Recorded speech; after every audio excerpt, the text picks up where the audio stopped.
Nate, Are we live? they said it couldn't be done. We are live. This is the in great, the flesh. yeah, the Bruce said, we're live and it's happening. You are with the vacuous perspective. It's me, Val. It's him, Nate. And for the first time ever, we're going out to the world live. Why? Why, Nate? They said it couldn't be done. Right. Is it because they said it couldn't be done? It was sort of the gauntlet was laid down at our feet and we've decided to start running. Some say this is the final frontier, that we go live on YouTube, and we've achieved that. So if we can do this, right, people can do anything. We can colonize Mars. Should we be interstellar space travel? I mean, that's all on the table already. I mean, we should go a bit further than that. We could, go further. Saturn, one of Saturn's moons. Get there, start living there. Could be a bit chilly out there on a gas giant. The gravity would be a little extreme, I believe. Yeah. Look, I'll be honest. I pressed go live. I have no idea. I had no idea if it was going to work, and so I haven't really planned past this point. I've done a bit of things, and here we are. It's happening. We could just be wasting our time. No, it's exciting, and there's a lot of reasons to go live, but I think for us mainly it's laziness. It is actually. We've been forced. Our hand has been forced. We've actually got 4 episodes in the tank. Do we have 4? That we haven't released? 4. Wow, 4 more? At least 3. 3 or 4. So we've got 6 hours of content that we have not burdened the world with. But laziness isn't the only reason. This allows us to connect to our audience. Real time. I just got an update that Putin has announced a 3-day ceasefire. That's the other thing we can Ukraine. do. We can actually do things happening in the world right now. Can we drop the banner for things happening in the world right now? Is that happening in the world right now? Yeah, I believe so, unless I've been lied to. Are we at a good time zone to receive world events like this? Are we poised to be newsbreakers of any kind in anything at this time zone? We are in the most populous time zone. In the world. In the world. That is a fact. The old +8. We're in the +8 crew. I think it's a third of the world's population. It's pretty gnarly. That sounds a bit extreme, though. That sounds a bit. But you got China. I mean, China's pretty much a third of the world's population. Well, China with one time zone. That is criminal. That is no. Surely it's not. China is one time zone. No. Yeah, they don't. They only care about their east coast. Right. The people in the west just have ridiculous hours. This is the weird thing about China. They've never gotten on. Although they should have time zones, even WA has 2 time zones. I was in Euclid recently and I realised they're 45 minutes behind. No, they're not. They are. That's crazy. Yeah, I was freaked out. I could not figure out what was going on because my phone updated and it was 45 minutes ahead of where I had been in South Australia. So it updates automatically, yeah. But was 45 minutes behind what Perth time is. So I was just my head was spinning, going like, what is going on? Like, what time is my phone? Yeah. But it's got its own time zone, I guess. And it makes sense because it is 1,000 kilometres away from WA is very big. WA is bigger than a lot of countries. So obnoxiously big, it is obnoxious. So I think it makes sense that there's a couple of time zones in there. That does make sense. Okay, I'm just going to get it official from the horse's mouth about this time zone that we live in. Yeah, China officially uses one time zone. Wow, I did not know that. +8 across the entire country, even though geographically it spans about 5 time zones. Population of China is 1.41 billion. Because almost everyone in mainland China follows China Standard Time, around 1.41 billion people live under CTS, which is +8.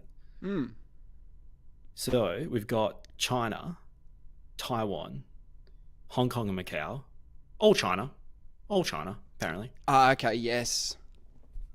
That's actually controversial that they're listing these countries separately in ChatGPT. But anyway, WA, although Euclid's on a different time zone, so we have to exclude those 8 people that live there. Is it part of Indonesia? Parts of Malaysia. Parts of Indonesia, apparently. Indonesia's highly populated, so that would boost the numbers as well. Give you a bit of boost. Totally. Parts of Malaysia, Singapore, Philippines. There you go. Philippines has 100 million people. Wow. Some parts of Russia. Russia must have a bit of every time zone almost. Yeah, they're definitely the biggest country on Earth. They would span the most time zones easily. Hey, we may have talked about this before, but when you think about a nuclear war between Russia and the US, sure, and they talk about how long an intercontinental ballistic nuclear missile would take to go from mainland US to Moscow. So that it's a period of time. I think it's like in the order of about 10 minutes. 10 minutes. That's very really quick, isn't it, for the end of the world? Yeah, it is. Apparently, there was someone that was on Joe Rogan recently, and she's written a book about what actually happens. At least a portion of the book is like what actually happens. So apparently, the dude with the nuclear football will approach the president. He has a window of 6 minutes to decide whether they're going to launch retaliatory nuclear strikes. 6 minutes. Or it's like, it doesn't mean they can't do it because I've got subs and stuff. I mean, if they stop it, right? If Jack Bauer stops the nuke, of course, then there may be a want from a president to hold the football, so to speak. Just chill, like hold the ball, right? Drop a knee. Call a timeout. We've got Jack Bauer on the case. This isn't going to hit. We're okay, kind of jam.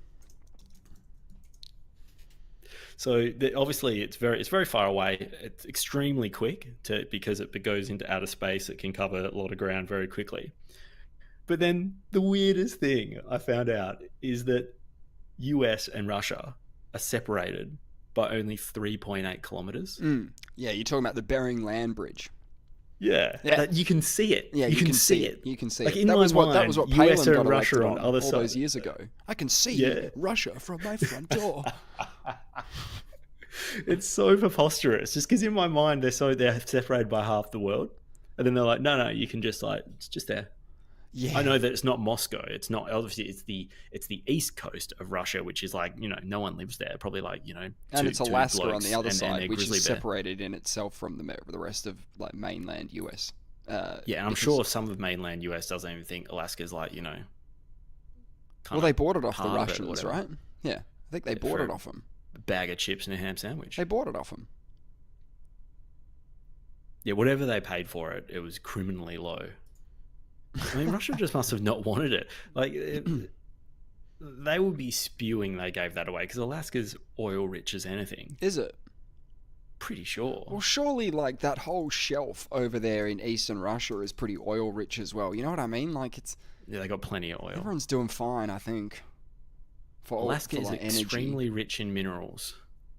Gold, zinc, silver, copper, coal, rare earth elements. How much elements. do you know, right? When they sold it, how much of that do you just inherently know, hey, there's a bunch of dirt in the ground, there's probably some good shit in there as well? Like, we know that, right? We know that.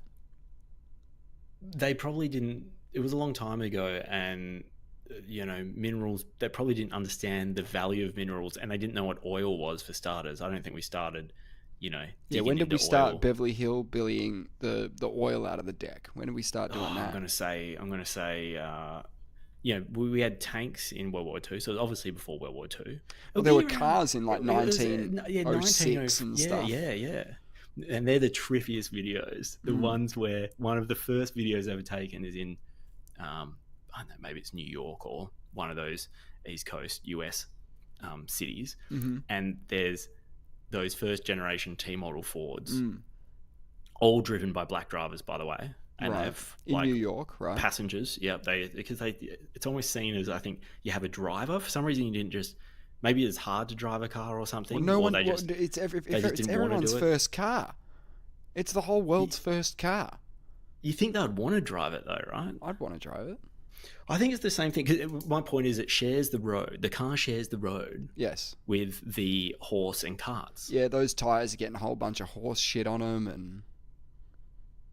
Oh, they certainly would. And then you have like, I think it's almost a, it's like a consequence of, because you have a horse and cart and a dude that drives your horse and cart, and you just sit in the wagon, right? Because you're rich, you just sit in the wagon, you don't drive. That's for Yeah, no, your, I think your they servants. would. Those were the days where you sort of protected your hands if you were in the aristocracy. You sort of wear your hands like a badge of honor, being like, look how little these things have done. So I reckon when the car came along, they're like, no, mate, I don't drive. Well, you're talking about the richest of the rich driving the cars. You know what I mean? You're not talking about like, hey, did you hear old Tommy down the street saved up for a T model? Like, it wasn't like that. No one was. It was probably just seen as the next horse, and only the rich had it in the very beginning. But that's the same with everything. You listen to some like gangster rap from the 90s, and they're going to say that people are jealous because they see you with your mobile phone. Everyone's got a mobile phone now. Like, everybody. Let me drop a insane fact bomb on you. Go on. We're talking about T-model Fords. Yes. It wasn't the invention of the car that was crazy. I don't know if I don't think it's the first car necessarily. I don't know. T-model Ford is the first mass-produced car. Yeah, right. So yes. what was amazing about the T-model Ford is the production line. That makes sense. And the assembly of it. Which would have brought prices down, right?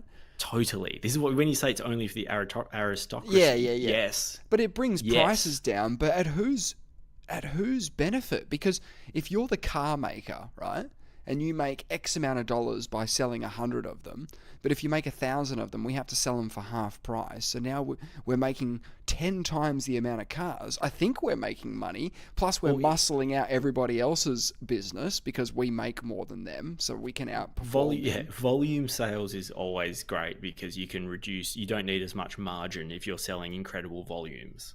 Of course. So you can be more competitive. You can sell things for only $100 profit each one if you're producing them every 24 seconds like they were. Whoa! They were producing one every 24 seconds. Whoa! In 1925. Whoa! The assembly line method cut the time to build a single T-model Ford from more than 12 hours to about 90 minutes. So they built one in 90 minutes, but they had them coming off the production line one every 24 seconds. Yeah, that's just where you have a whole bunch of guys in a line, and one person would put a little nut in, and the other guy would tighten it, and it just keeps going down the line. Everyone just has one job. One job. It makes sense, right? How long would it take to train a guy to build a T Ford? Ages. How much would it take to train a guy how to like tighten a screw? 10 seconds. So it makes a hell of a lot of sense. But how do you make a full car in 90 minutes? Like, is this IKEA furniture? Like, I have spent longer putting together my chest of drawers in my room. They're not being genuine there, are they? Because they're assuming you have all the parts. So what you're saying is all the bits are in your living room, IKEA style, put it together. Yeah, I think you could put it together. You'd have the chassis for one would be like one piece. You know what I mean? It's just one piece. Yeah. And so just plop some wheels on, a couple of screws. Piece of piss. There's also 90 minutes, man. Have you lifted the hood? Have you lifted the hood of your car? I can't see you lifting the hood. But have you, you understand the concept of like an engine? Sure. And very, the pistons very. Yeah. Look, if there's no oil in the thing and no coolant in the other thing, then and it's not working, then I'm all out of ideas. So the only thing I can do to a car is, look, theoretically I could put oil in it, but that would be somewhat challenging for me. Like, I could check the oil with the dipstick. Dippers, yep. All right. Get your dip show. Then if that's low, I'm not even sure when it's low. There might be like a little line. There's an indicator on the dipstick. But I don't know how bad is bad. Like, I just get my car serviced, and that's probably the better idea. But no, I'm pretty sure, and I've made this mistake in the past, you take the dipstick out and it tells you you're an idiot. You look at the dipstick and at the bottom at the top it says full, at the bottom it says low, and below that it says you're a moron. Yeah.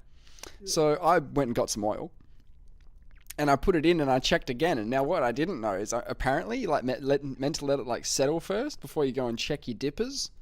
So I checked it again, and it was like, nah, I still don't have a lot. could use What a are you bit letting more. settle the car? You're letting the car oil. settle. The oil Goes through something. I don't know if it like goes through something. Anyway, look, as I said before, I don't know if I gave this impression or not, but I'm not great with them, right? I don't want to project that I'm bad at them, but you can't be good at everything. We live a production life. You know, we have this production line where everyone gets one job. Yeah, one That's job. sort of my job. I'm like, don't do anything else. Don't know how to do your car. Someone else will do that. Well, that's part of being, a society. That's one of the benefits. You go to work and be this little cog in this machine. Just work on this little narrow area. Just become a specialist. And you'll be able to get a guy to look tingles. at your car. You don't have to get. Yeah, you can get a person for that. I can tell the difference between different colours of Allen snakes. That's my specialty. Mm-hmm. So that's what I do. And these skills are sought far and beyond. Well, not many people can actually. No. If you actually test yourself with this, and what does that mean? Could you tell me the flavour without seeing it or something? Blind tasting, or are we? What's the deal? Well, I actually can't do that. So that's actually not I've always been telling that it's harder than you think, and I've done a test. What are you talking about? So I am talking about doing a blind taste test of Allen snakes. Yeah, and you can tell me what colour or flavour they are. No, I cannot do that. So what are you doing then? That's actually not my special talent. So what is the specialty? You just eat them? Oh, no, I had nothing to do with snakes. I have like an office job of sorts. Oh, okay. So no, okay. You mean, okay, so that'd be a great thing to be, pursuing and also be requested of for services, if you're like, oh man, all I do is sort of, yeah, it's a red one. Yeah, that's a red one for sure. And I was sort of being facetious that was my job to begin with. And the reason it came to mind is I'm a big proponent of telling people they can't tell the difference between Allen snakes, and I've got the data to back it up now. I reckon I could do it, man. Everyone reckons they can do it. Yeah, but I'm one of those people now. Yeah, you're one of them. Right? I'm one of them. What now. you do is then you do the blind taste test, and you got a 1 out of 5 different colors. You've got obviously a 1 in 5 of getting it right. So do you get any training? Training? Like, we've got a whole bag of snakes here, right? Can I have a couple with my eyes open just to be like a warm up? Yeah, a bit of a warm up. Yeah, no, I think that will even fuck you up more. That will ruin you. Yeah, because you start to focus too much on the color, and your mind associates certain flavor with. I think I just do some training where I just eat it and then sort of guess and then have a look at it and be like, yeah, that was right. What I actually think, and this would be a good test, is I think that the red pill and the blue pill in the Matrix, they're both sugar pills, like placebos. It's just a state of mind. Okay. Whether if you think you're red pilling yourself, oh yeah. You will 100%, red pill yourself. 100%. But they sort of invented that whole red pill, blue pill thing. So it can't be self-referential. Extracting you. Here's the thing. Inside the red pill or whatever, they tell him afterwards, inside the pill was a tracking program, which they can then use to locate his body in the real world. Wow, so that's how they find his little cubicle where he's asleep and all got no hair and no muscles and stuff. So they do sort of chuck that in. It's part of a program. You're right, yeah. So I said, but if you're asking what was physically inside the red pill, in universe, the movie hints that the pill contains a tracer program. Yeah. And who swallowed it allows Morpheus' team to locate and extract his body. Yeah, okay. So which is how they get everyone out. Yeah. And it's so funny that he's like, I've figured out this. It's a program. Like they are writing. So someone is writing programs that work in the Matrix. Okay, now they never talk about that again. Now that I think about it, like Mouse, Mouse, the character Mouse. He's the nerdy one who's like, what did you think about her? The woman in the red dress. I've designed her. So he can build programs, but they don't exist in the Matrix. They exist on their own sort of sub-platform that they've got on their ship, presumably. Yeah, so he only sees the code, right? Because he's not in the world. When they're out of it, they would only see the code. But he can see the code and sort of know it's a hot bird. Is that just because he's been well, dude, remember how they're like, Morpheus is fighting Neo, and they run out to the thing and they're all just watching the little screen with the numbers and shit on it. They're not looking at anything but numbers and dots, and they're going, oh, they weren't even numbers. Were they what character? They were like Chinese characters or something, were they? Like, what were the Matrix? What was Who the fuck that? knows? It's some machine language. The machines also, probably invented it. Yeah, I got an answer ChatGPT for just everything ruined in my the life Matrix, here. by the way. I love the Matrix. I love the lore. I've come to love the fourth one, even though I've refused to watch it again and maintain that it's a terrible movie. I love it. And I sort of explained that to you the other night when I saw you, that it being a protest movie, a bit of a fuck you to the execs who said, you make this movie or we'll make this movie. And she said, I'm going to make the movie and you're going to hate it. And they were like, make the movie, refresh we my make memory. This is one of the Wachowskis. One of the Wachowskis. So they said, make this movie. Well, yeah, they were going to. They said, we have the rights to it. We're going to make a movie on it. Does you want in, basically? Because we're doing it. Yeah. Okay. If you want to do it, it's yours. If you don't want to do it, we're going to do it. And the whole movie just screams of this person who doesn't want to do that thing and is rebelling against it. And it's great. As a protest movie, it's a 10 out of 10. As a Matrix movie, it's a 0 out of 100. Yeah, okay. I didn't hate it when I watched it. I can't remember it, but I just can't rewatch everything again and again. No, but maybe some I need to watch one of things, those some 10 things minute demand summaries. a rewatch, where you learn something and you're like, man, I have to apply this new way of thinking about it to the movie now. I have to rewatch it. Yes, and that can happen because of time. Maybe 10 years goes by and you go, man, do I even remember that fucking movie? Like someone reminds you about it and you're like, man, I have seen that. I should watch that again. And they get into it and stuff and great. Like some people will rewatch stuff for that reason. That's one of the reasons I would, is I'm like, it's been 10 years. Let's go again. I watched The Naked Gun, first Naked Gun movie that's on the weekend. so good. Yeah, it was good. That's it was really so good. My wife hadn't seen it, so she liked it. It's classic. And it's man. OJ, and it's good as well because we were recently watching the OJ documentary, and she just understands the sort of the implications. And then when she saw it, she was like, "Oh, it's OJ." And she's like, "Oh yeah, it's like that's right." She knew that Did he you watch had more? that sort of career. No, just the first one. But there's 3, right? I could only find one on the streaming service that I'm subscribed to, and that really bummed me out because I have seen them there before. And now I think because you're probably in the same situation as me, I can't find 2 and 3 because I'll watch them again. Less so 3 because that's probably the one I've seen the most. Number 3. Yeah, that's the 33 and a third, right? 33 and a third. Yeah. So what's the second one called? Naked Gun 2. Yeah. Okay. For some reason I thought it'd be something else, but anyway. Nah, it's Naked Gun it's cool. again. It's cool. Like, do you know it's based off a TV series called From the Files of Police Squad? And there's a bunch of episodes of that, as much as and they're the Naked great. Gun. Yeah. They're I great. like the guy that makes all the noises. Yeah, no, we've done this before. That's Police Academy. Oh wait, what did you say? Naked Gun, like Police Squad. This is Police Squad. Oh yeah, but I mean your Police Squad. No. So Academy, here's the thing, right? Police Academy, totally separate. Naked Gun he's in Police Squad. So before the Naked Gun, there was the TV series called From the Files of Police Squad. So the dude that made noises, he was in Spaceballs and Police Academy. Police Academy. So Leslie Nielsen wasn't in Police Academy? No. Who the fuck was in Police Academy? Who the fuck's seen Police Academy? Why am I the only one that loves that guy? Because you were probably a child when you saw him, and he's hilarious. And he's in Spaceballs, and he's great. That's probably where I saw him most, was in Spaceballs, because he has a good time in that. Okay. Yeah, but Leslie Nielsen, man, if you want to go down that road, there's another one called Leslie Dracula Dead and Loving It, which stars Leslie Nielsen as the titular Dracula, and he is a good Dracula. Is it a spoof as well? Or... Totally. It's a complete piss take. Does Leslie Nielsen do anything that isn't spoofy? Well, yeah, he did for the first 50 years of his career, and then he did one comedy movie, and then they found out he's the funniest man on the planet. But yeah, he was a serious Shakespearean actor, and he used all of those skills to bring to comedy roles. He'd bring that serious vibe to a comedy role, and that's what made him so good. Amazing. Okay, I'm getting a chronological list here.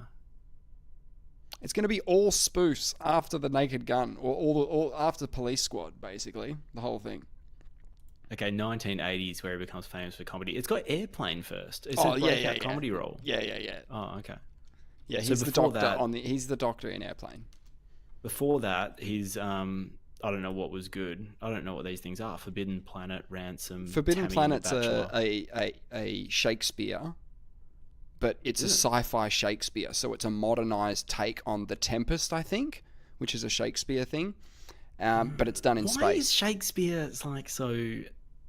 Because it's out of copyright. Why has he You can fuck with resonated? it. No, you're allowed to fuck with it. That's why. I don't fully. I'm into some literature. I've never really gotten into Shakespeare. Like, why are so many people? How has it resonated so strongly? Obviously, I'm just naive and got no idea. It must be great. It's still got a bit of mystery to it. Like, no one really knows who he is. Really? Yeah. I thought he was pretty well. I thought he was just the dude. You know, There's a place where you can go that is apparently his grave. That's not a thing.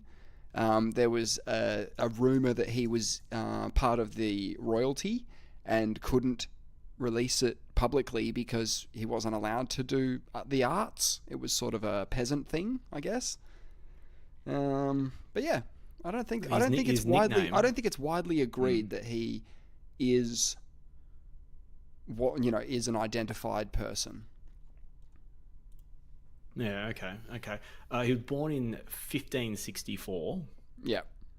Died at 52. His nickname was the Bard of Avon.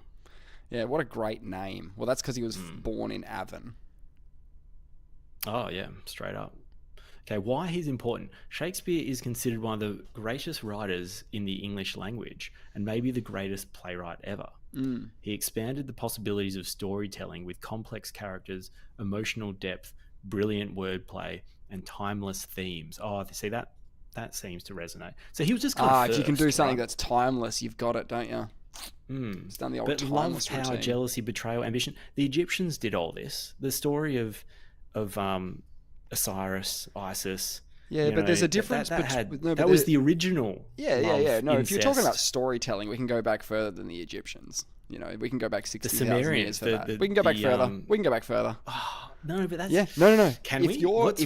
If your requirement is the ability to write it down and record, then we got a problem because storytelling has always existed forever. Yes. So in terms of Shakespeare, though, this is the difference is that there's a difference between telling a story and making a story intended to be performed. You know what I mean? Like, there's a difference. He's not part of the performance. He just writes the words. Yes. So how frustrating when someone no, turns it's kind of cool. Not the way. I mean, they give it their own not interpretation, but they give it their own flavor. Yeah, and that's why you have things like, and that's the reason we're on this topic, Forbidden Planet, because people went, let's make Shakespeare in space. And that's what they did. That's what. Is that what Forbidden Planet is? That's what Forbidden Planet is. Yeah. Okay. Just to circle back to... Everyone loves space. If you can just do it in space. I always said we should podcast in space. I reckon that would get some notoriety. Yeah, we could go live in space. No, it's a great idea. We could just say that we're live in space, change the background to space. Hey, we're in space. Okay, let's do that. We'll do that. That's easier. Next time. But see, this is the problem with being live, isn't it? Not really.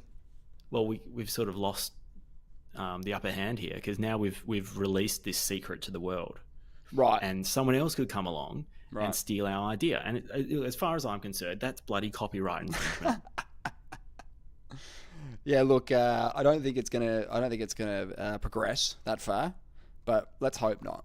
You know, just for the sake of this, does it go into any details in your ChatGPT thing about William Shakespeare's actual identity? Look, not a lot, but there is some fun facts. Would you like some fun facts about William?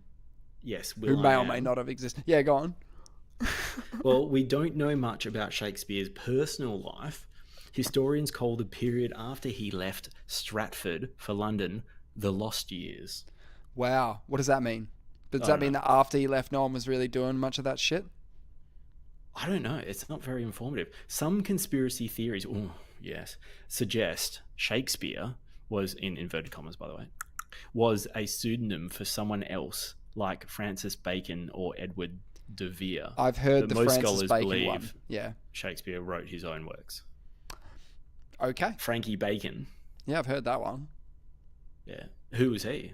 He was a inventor, smart Mr. guy, part Bacon. of the... I don't know if he was like royal or not, but he was up and about in those time periods. How good is Bacon though, really?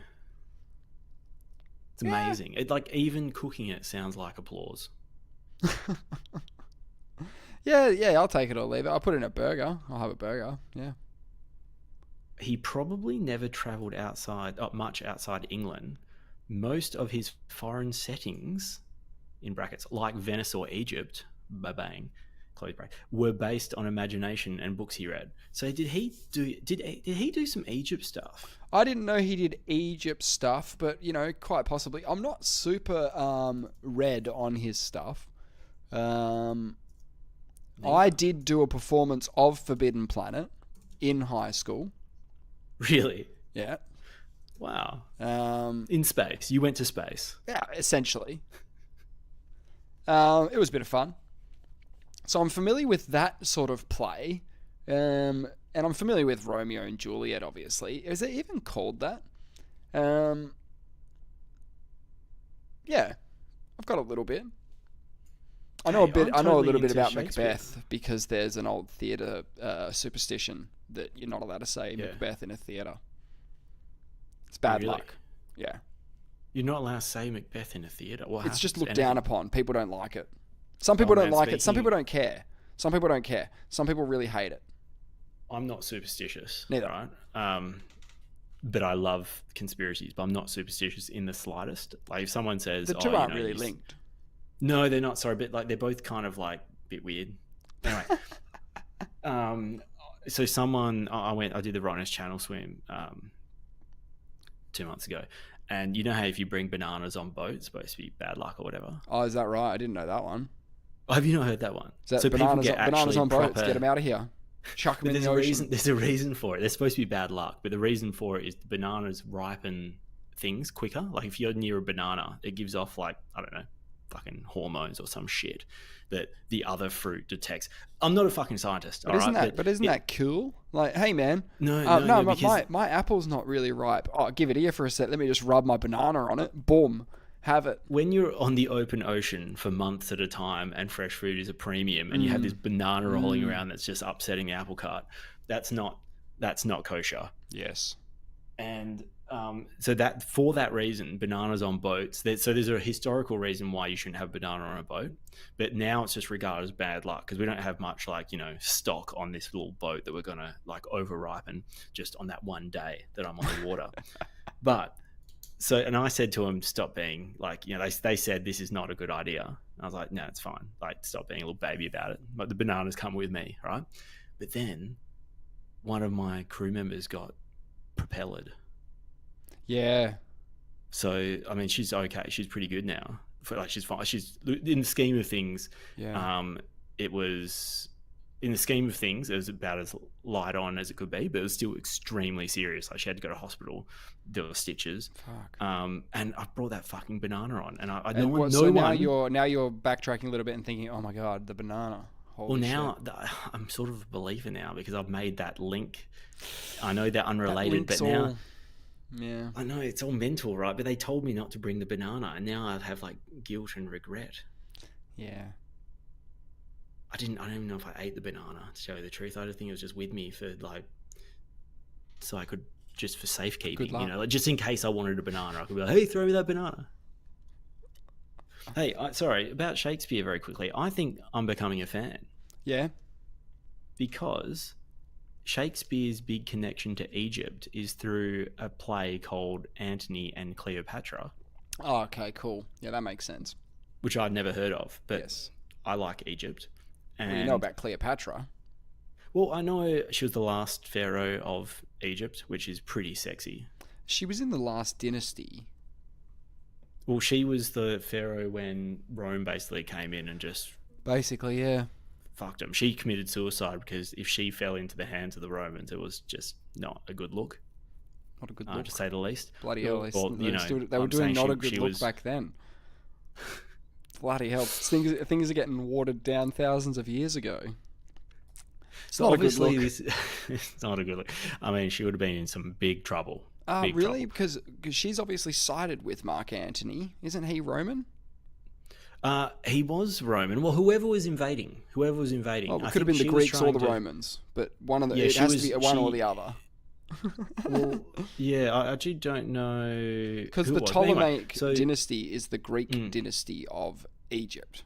You know, the Ptolemaic dynasty begins with a Greek, and Cleopatra is part of that line. No, you're right. So, That's why I thought it was the so Romans. it must be the but he it must was be a the Roman Romans. general. It must be the Romans coming in. But she may be trying to smooth things over with the Romans by being like, yeah, I'm with one of you now. Well, right? Don't come looking around here. Well, who knows? We actually don't know, but we could learn through Shakespeare, so that's fun. Yeah, we could. So it's a tragedy based on real historical events. It tells the story of Mark Antony, a Roman general, and his intense love affair with Cleopatra, the Queen of Egypt. Saucy. The play, it would be saucy. That it is pretty saucy. But back then, steamy. you know, having affairs was pretty standard, and I don't know if she was even married at the time.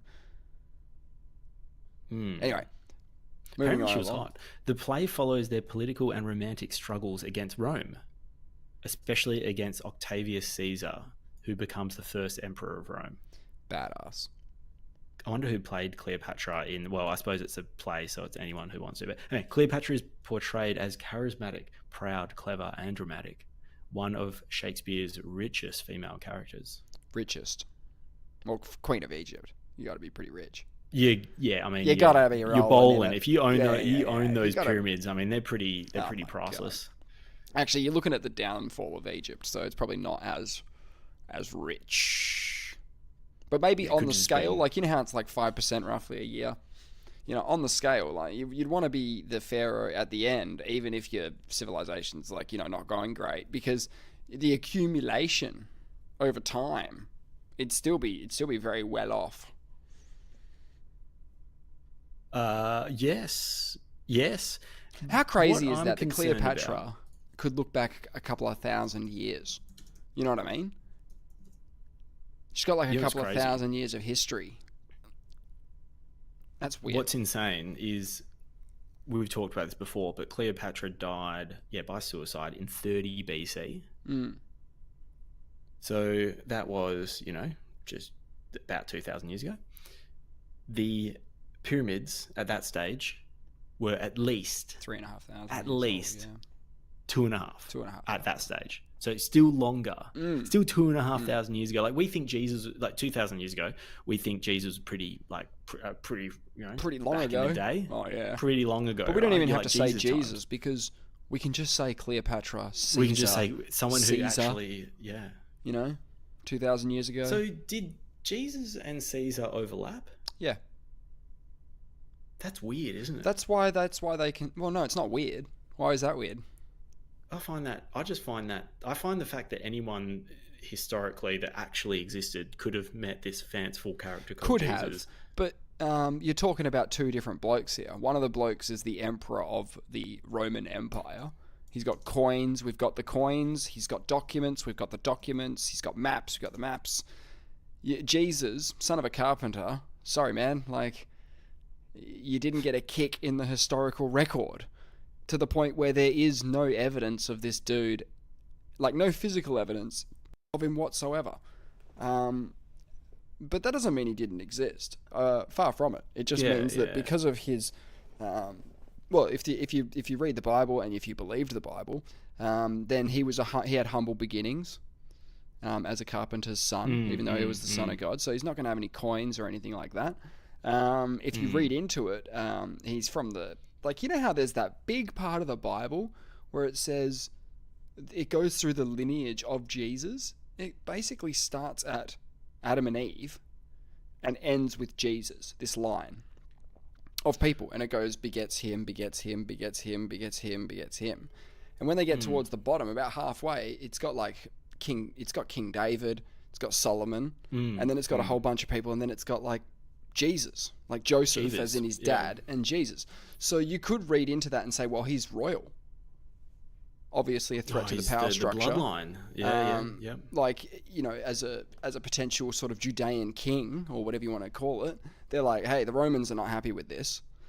So all of the stories about sort of them wanting to hunt him down as a baby, they all make sense if he's like got royal blood. Like, if we're not was he this in the Bible? It says something about this guy like had a prophecy that, like, the Son of God gets born, he's got to kill it or something, and it's like, that makes zero sense. But if you said, "Oh, he's part of the bloodline of David, like the House of David," you're like, "Oh, well, that makes sense." Got a roll. Yeah. So and they were pretty brutal. They were. That was pretty standard back in the day.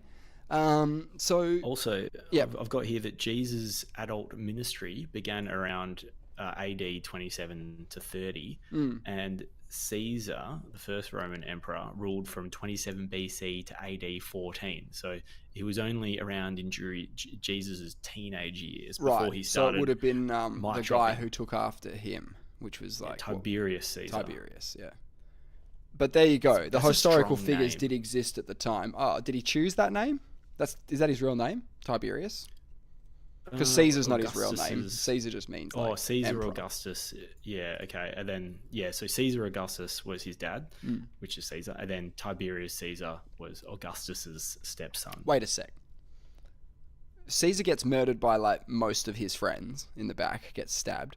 They didn't make his son the emperor, did they? No, they didn't. Someone else. Well, it says he's got to be another it's his stepson, Augustus's stepson. So maybe they still wanted, maybe they still felt like he had to go, but they kind of still revered. That's kind of what they were. They were like, look, he had the right idea. Like the autocracy is really the way to go, but he was the wrong bloke. I'm the right bloke. It'll work the second time. Get ready. And it did work. And it could be a little bit easier to sell to the masses as well, to be like, he's still in the bloodline, he's next up. This guy just had to go. That's either way, it's weird. But there you go. You've got this, paintings made of this event, like Caesar's murder. There's paintings made about it. There's songs written about it. And then all of a sudden, like it's part of the historical record. You could argue there's paintings of Jesus because these paintings of Caesar and stuff, some of them are done hundreds of years later. That's how it works. But yeah. I just want to cover this for you because I've never actually looked at this. This is what happened to Cleopatra, apparently. Oh, no, sorry. Are you talking about the Shakespeare thing? Just to clear it up. No, the actual Cleopatra? This is actual her suicide and the events leading up to her suicide. Okay, so I knew that she was in big trouble. So she allied herself with Mark Antony, one of Rome's most powerful generals. Together they fought against Octavian, later called Augustus, who was Julius Caesar's adopted heir and rival for control of Rome. They lost badly at the Battle of Actium, 31 BC, a huge naval defeat. Mate, they had navies then? Yeah, of course. Afterward, Octavian invaded Egypt. Mark Antony, believing Cleopatra was dead due to a trick/misunderstanding, stabbed himself and died. It's all Romeo and Juliet story. It is, right? Cleopatra, now truly cornered, famously refused to be paraded in Octavian's Roman triumph, a humiliating public spectacle. Instead, she took her own life. Ancient stories say she arranged to be bitten by an asp, a venomous Egyptian snake, possibly a cobra. Asps, very dangerous. That's from Indiana Jones. There's a whole temple full of asps, and they're like, be careful, asps are pretty dangerous. I didn't know that they could be used like that. But there you go. Bitten by a snake. Yeah, okay. That's pretty shit times, isn't it? I mean, she had a good run. I mean, she would have been laying back on the sofa. I mean, you would see the writing on the wall grapes. A little bit, man. Like, there's power struggles going on all the time. It can come from within. Yeah, you don't want to be the nail. It can come from within, like it did with Caesar. Like, he was going all right too, man. Like, he thought everything was going pretty good. And then all his boys got together behind his back and stabbed him a bunch of times in it.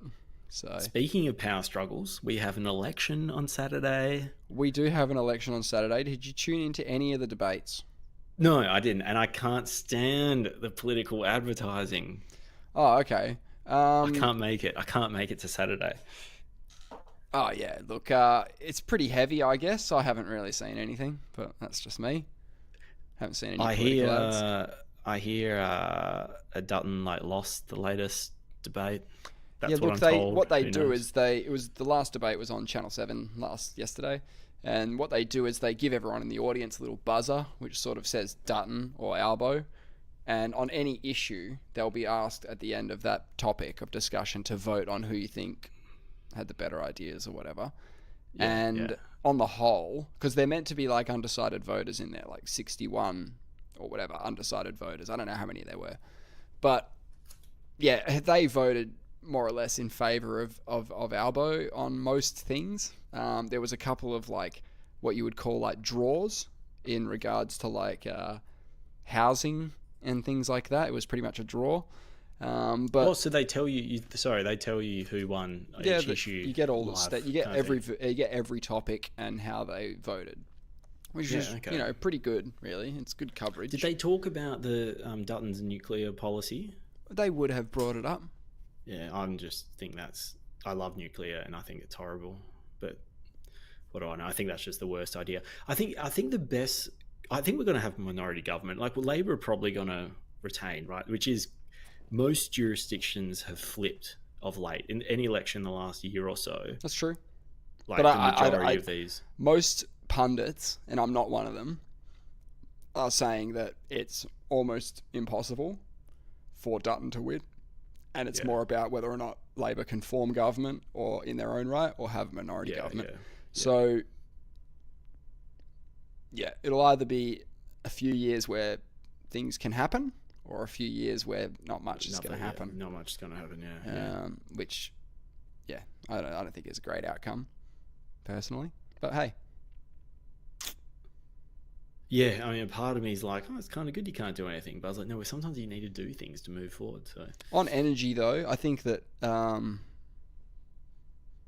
you know how you don't get the benefit out of an electric car for like 9 years or whatever because of the materials that get used into creating the necessary components, all the mining that's involved. It sort of gets, I'm lumping that carbon into the car. Yes. And now you're driving it on coal power right now. You know, if you're driving it around, like, it's being charged from coal power, so it's not breaking even until pretty much the end of its life cycle. You might even need to change the battery halfway through, and then. But if we clean up the energy grid from the beginning, if it's clean energy going in, then then we're going to see the benefits almost immediately. Yeah. And obviously, it'd be good to get to a point where we're not reliant on anything but like the things that we've got. Like, if we had nuclear power plants, like, great, sounds fine to me. But it's just the cost again of getting the nuclear power plant up is a huge cost. No, I don't think it's viable. I think it's the future. It could be further away. I think just gas. I reckon we got to just get rid of the coal power plants. Like, I think everyone agrees you can't have these coal power plants. We're going to be exporting coal is I know, but I mean, it's still, they can have their own policies. Oh yeah, and also there's different grades of coal as well. Like, a lot of coal is used to make steel. There's like, coke coal, which like you need to make. There's lots of coal that's good. Like, not, how else are you going to make steel? I don't know if green steel exists. It probably does, but no idea how that works. But gas is infinitely cleaner than coal. Like, I think tenfold cleaner. You just got to go gas, and we got heaps of gas as well. So, I mean, gas is just like the next logical step. Sure. If you want to reduce emissions by tenfold. Like, if we're going after like things that are finite without going for the infinite. No. Imagine if we had a completely green energy grid and then we could still ship all that gas. We're on the road to green, but we don't have a viable renewable energy system. No. We just cover it. We just move everyone out of a state. I'll volunteer WA up. We'll just everyone ship out of WA, and they'll just cover it in solar panels. Bob's your father's brother. See you later. Welcome to the future. All that sort of jam. Well, yeah, as I said, I just drove the Nullarbor. There is so much room out there, but I don't think it's as simple as that. There's hundreds of kilometers where there's not a tree, hundreds of kilometers in a row where there is no tree in sight. It's amazing out there. I have driven it. It's nuts. Tiny little shrubs. I always tell this story. It's like 40 degrees, driving along. There's just no trees, like you're saying, except for one tree, and under it is like 7 kangaroos. And I was just looking at them, and I was like, oh my god, they are having just the shittest day out there. That has got to be the worst fucking thing ever. I just thought, these poor things. I started having this new perspective on life because I was like, man, at the end of my day, I'm going to go into like, at worst, a tent, like tonight. At worst. It's the worst case scenario is me going into a tent tonight. They're just out there all day, every day. Don't get Christmas off. Every day. It's every day. Yeah, and it's 40 fucking degrees. They love it. Oh, they love it. Oh, they must love it. But it's because they don't know, man. It's because they haven't talked to. It's because they haven't, seen the other side. But yeah, it's not as simple as, I don't think the solar panels have gotten efficient enough, or maybe it's too long to like ship the energy. You know what I mean? Like in terms of transformers and stuff like that, and cables. Because if it worked, if it was cheaper than alternatives, obviously we would do it. Like there's other issues, and the cost keeps coming down. Apparently solar's almost on par now with other forms in terms of cost. So it's just a matter of time. As soon as it drops below, the price of solar energy is less than coal. Now, why would anyone buy coal energy? Well, energy sourced by coal. Well, the answer is that it might be still the only viable way for someone to get, or people make money off this shit. That's the other. The other way you got to look at it. Is there's a whole bunch of people going, "Hey, can we keep this coal thing going? Because we love as long as possible. We love coal. Yeah, it's the best. And we've got lots of big money earners." Yeah, but my point is switching to gas should be that should just be the next thing we do immediately, because there's no tech, there's no it works, we've got it. Although the funny thing is, we're massive. Australia is one of the biggest, if not the biggest, gas exporter in the world. We have so much fucking gas. There's always a joke that we just had gas just literally coming out of our arse. And we entered into all these long-term gas supply agreements, with other countries to supply gas. And we recently built, because we're having an energy crisis on the East Coast, we recently built the first gas import terminal so we could buy gas off other countries, because we've entered into all these long-term supply agreements, and now we're like, enough gas. Oh fuck, we need some gas. Send some back, would you? Yeah, that's exactly. Should we just keep it here? No, send it. We paid for it to be shipped. Send it. You think you could just kind of deal with someone and be like, can we just reduce your quantities for, nah, man, we've got you on, So yeah, that's down just south of Sydney. We've got the first gas import terminal coming online.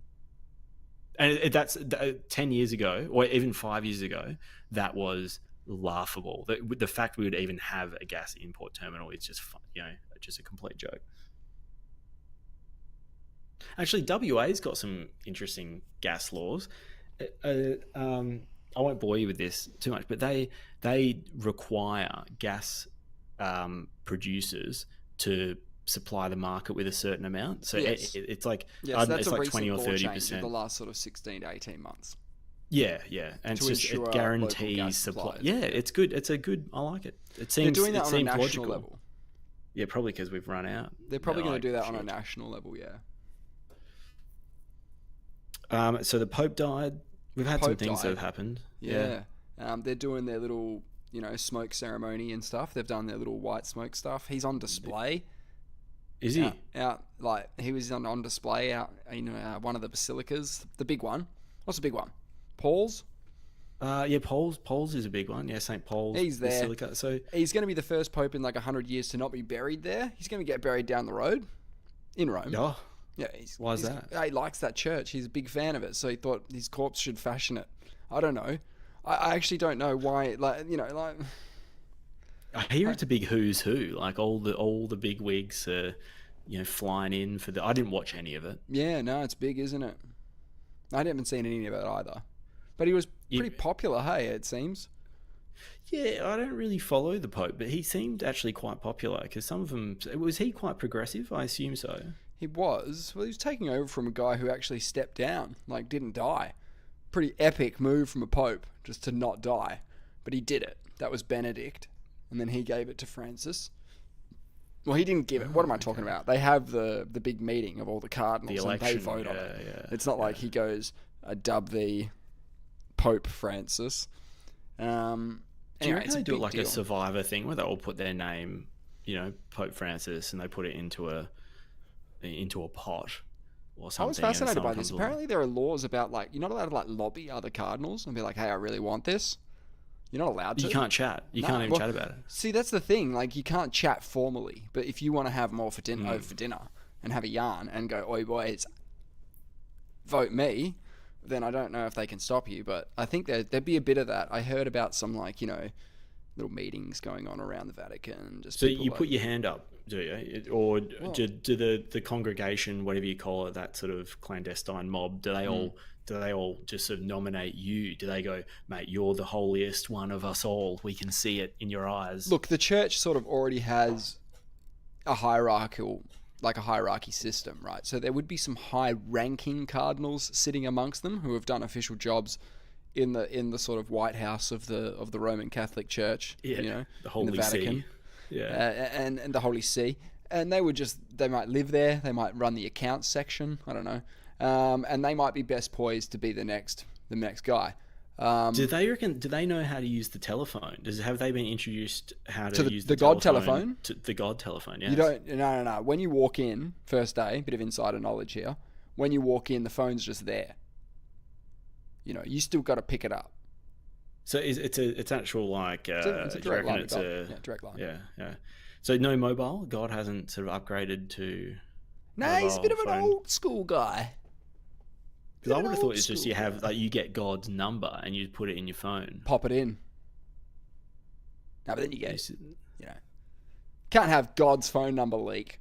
That'd be awful. Now, direct line. It's a lot of pressure to be infallible. Like, you're the Pope, man. You're in the hot seat. Is he infallible? The Pope's infallible. Is he? Because the Pope has the direct line to God. That doesn't mean this is the Pope's in No, the Pope. I don't think the Pope would go out there saying, "Hey, I think they'd go out there and say I'm quite fallible." No, I think that if he's making stock tips, if you're getting stock tips from the Pope, then the infallibility doesn't apply. I think if he's giving you doctrine, if he's giving you Catholic scripture, if he's laying down religious shit on you, then he's infallible because he's being told by God, man. He's God's best mate. So yes, in certain contexts, the Pope is considered infallible within the Catholic Church. This idea of papal infallibility was formally defined by the Church in 1870 at the First Vatican Council, though the concept itself has roots in earlier teachings. Papal infallibility, I'm just making sure I'm saying that right, means that the Pope, when speaking ex cathedra from the chair of St. Peter in his official capacity as the leader of the Catholic Church, is preserved from error in teaching on matters of faith and morals. Preserved from error? Preserved from error. What the fuck does that mean? Does that mean just make up your own shit? I think what it's meant to mean is that, can't popes change how the Catholic Church understands some issues? Can't they actually change the law on that through their role? Interpretation. Yeah, they go, hey guys, hey, we just had a look around and everyone's pretty upset about this chapter and we agree it's kind of over the top. It's just a story now. We're all chill. I think they've done that sort of decrees, if you like. Infallibility is not about the Pope's personal life. He could still make mistakes or have personal opinions. Yes. It only applies when he's making an official doctrinal declaration. Throne of St. Peter, if you don't mind. with his proper shirt on. If he doesn't have the right shirt on, it's not official. But how's the pressure? When you're given that infallibility? Someone going man, what? Don't fuck up. Do you know sometimes Trump will drop in a not and then later have to clarify, be like, oh mate, no, I didn't mean not. I meant that, this situation. He has to clarify his language. Yeah, imagine how hard you'd try and push the infallibility towards the end of your papal contract. You'd be really pushing it then. Just say whatever weird shit comes up. This is a prompt from ChatGPT. Would you like to explore some of the most famous examples of when the Pope has exercised this infallibility, like on the Immaculate Conception or the Assumption? Let's have the Assumption. It might be a bit more YouTube friendly. I don't want to hear about God. Also, just while this is loading, the Immaculate Conception is taken directly from a story written on a wall in a very famous Egyptian temple, No the doubt. Luxor temple. No doubt. It is identical, and yes, I mean, we were talking about that earlier. But anyway. Isn't the whole Jesus was born in a manger, all that stuff, like that's all ancient Egyptian mythos as well? Same thing. Yes. Yeah. Okay, I'm just going straight to the summary because there's actually quite a lot that's been generated about this. So the summary at the end says Pope Pius XII declared the Assumption of Mary to be a dogma of faith in 1950 using his authority as the Pope. Okay, break that down. What does it mean, a dogma of faith? It means like, look, what does that mean? Well, it says this declaration was made ex cathedra. Yes. And thus the teaching is considered infallible. That's what, you know what that means, don't you? It means he was in the correct shirt and he was sitting on St. Paul's throne or whatever the fuck, and he said the magic words. The Assumption teaches that Mary was taken bodily and soul into heaven at the end of her life, which reflects her unique role in the Catholic faith. So he just declared that, or was that already in the book? Because I don't understand what he's actually declared there. Yeah, he said okay. He said, what is a dogma of faith? Yeah, okay. Okay, here we go. The Assumption of the Blessed Virgin Mary refers to the belief that Mary, the mother of Jesus, was taken bodily into heaven at the end of her earthly life. This event is not explicitly mentioned in the Bible, but has been a long-held tradition in the Catholic Church. What? Not in the Bible, various did you writings. Not in the Bible. Huh. And various writings and teachings of the early church fathers. This is interesting. This is like a regulation. You have the laws, yeah, and then you can come in underneath and that, add yeah. underneath that, and you go, "Oh, I'm using my papal powers here to actually write some more law." Yes. Well, here it says that dogma refers to any belief held as definitively true and unquestionable, while faith is the belief in something without proof or evidence. Therefore, if they're converting the Mary thing into a dogma of faith, they're saying you have to believe it without seeing any proof or evidence, or you have to be willing to believe it without proof or evidence. So that just means we don't have evidence. It's probably not in the book either. So you can't even bring the book up. But they've gone, no, look, it happened. Just trust us on that one. We don't have any evidence. It's a good story, though. Okay, this is the declaration. Yeah, I didn't know this. The Declaration of the Assumption in 1950 was important because it was the first time papal infallibility was exercised to declare a new dogma in nearly a century after the Immaculate Conception in 1854. So the Immaculate Conception's ex cathedra as well. Oh. That was just declared by the Pope. So these things aren't in the Bible. Okay. Well, from a logical standpoint, right? In terms of the life of Jesus, we have the Gospels according to Luke, Matthew, Mark, and John, right? So anything before that, I mean, that includes his birth. Don't they talk about the birth? Oh, no. So Immaculate Conception not in the Bible. That's what you're saying. Well, that's what I'm assuming. But if he's had to in come the in, there Bible could be is Angel alluding Gabriel. To it. Angel Gabriel goes to Mary and says, "You're going to have God's son." Right. They've so maybe he's just clarified. they've just gone. Oh, by the way, after that, immaculately conceived. Yeah, That's what I think they said what was written like. No read one between wrote the in lines. how she was, like, if she was banged by God or not. Because it makes no sense. Because it would be weird.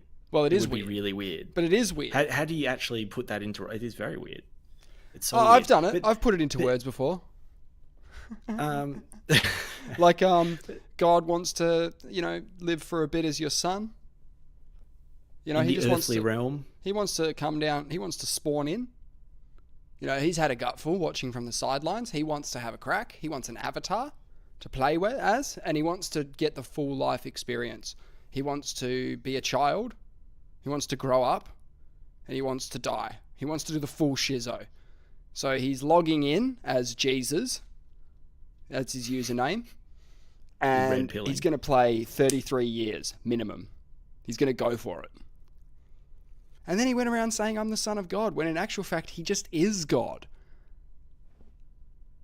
He's misguided. He's like, for a guy that knows future, past, and present all at the same time, he's really fucked this one up. I think we need some papal clarification. We need some Actually, whatever it is. I think the Pope needs to step in here and say clarify what's going on. We need some just chuck the Trinity dogma. out. It makes no sense. Dogma. Just get rid of it. It makes no sense. Just turf that, and the story's fine.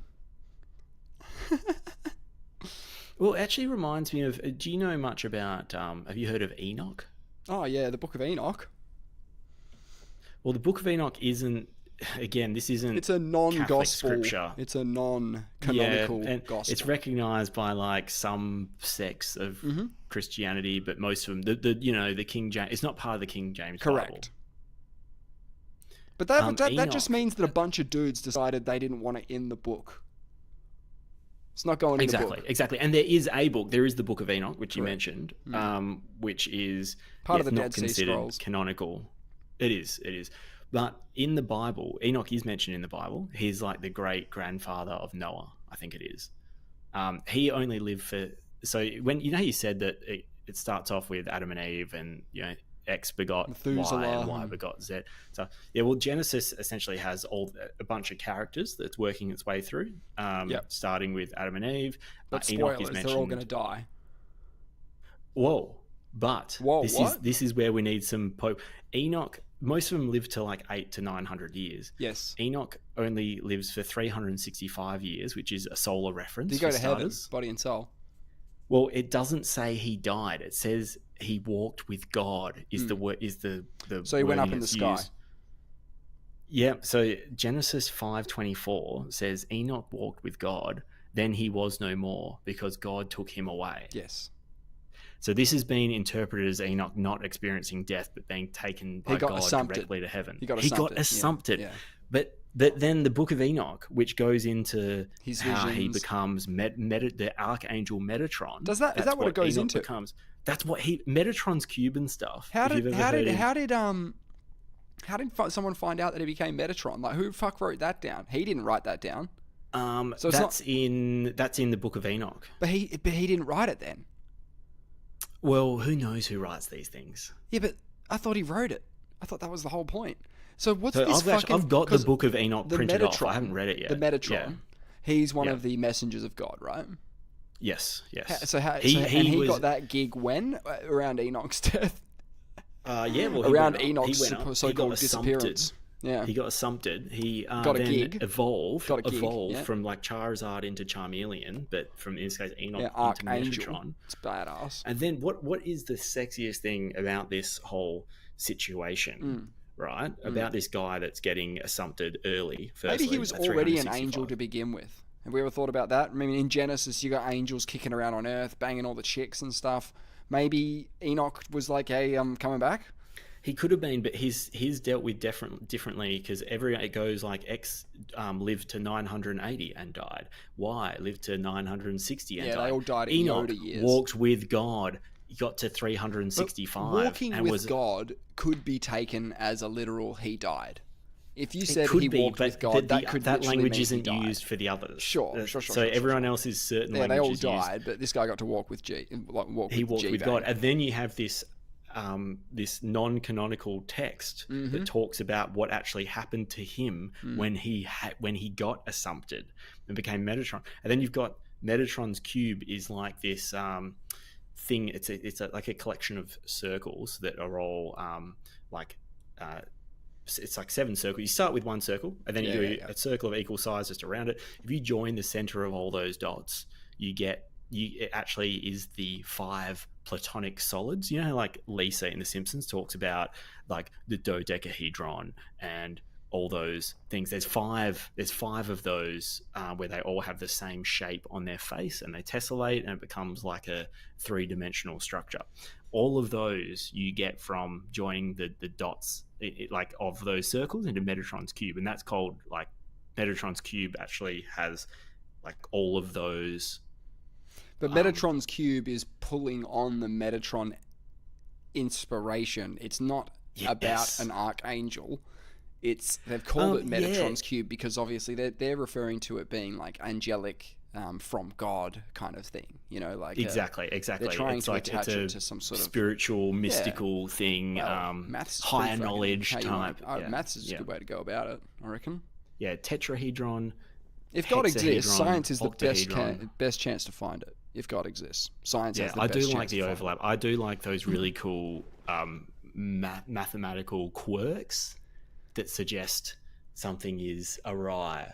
And we'll go into those next week. I don't know how long we've actually been going for. No, we will call it. But this has been great. A good little test of our new setup. Thanks, Nate, for this was the best. Oh, and just one thing as well. We talked about this Metatron? last year.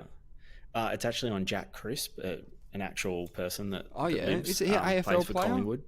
Yeah, plays for Collingwood. Was this he Saturday, we talked guy? about this last week. Yeah, he's the durable man. Durable.